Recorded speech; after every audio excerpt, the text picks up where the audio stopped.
ready to ditch the plastic and tap on with your iPhone. First, make sure you have the Opal Travel app downloaded and installed on your iPhone. You can find it in the App Store. If you already have it, ensure it's updated to the latest version. Open the Opal Travel app. You'll need to sign in using your Opal account details. If you don't have an account, you'll need to create one first. Once logged in, navigate to the My Cards section.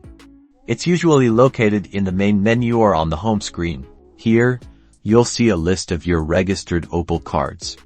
If you haven't already, add the Opal card you want to connect to Apple Wallet by tapping the plus icon. You'll need to enter your Opal card number and the CVV number found on the back of the card.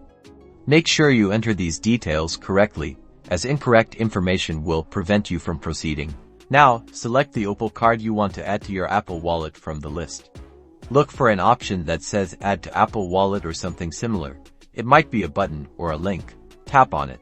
Apple Wallet will open, displaying your Opal card information.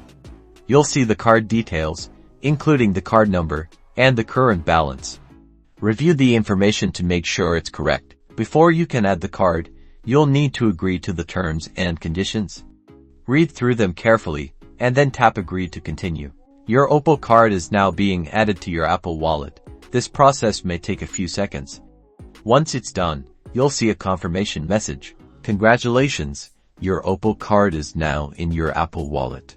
You can now use your iPhone or Apple Watch to tap on and off public transport wherever Opal is accepted. Enjoy the convenience.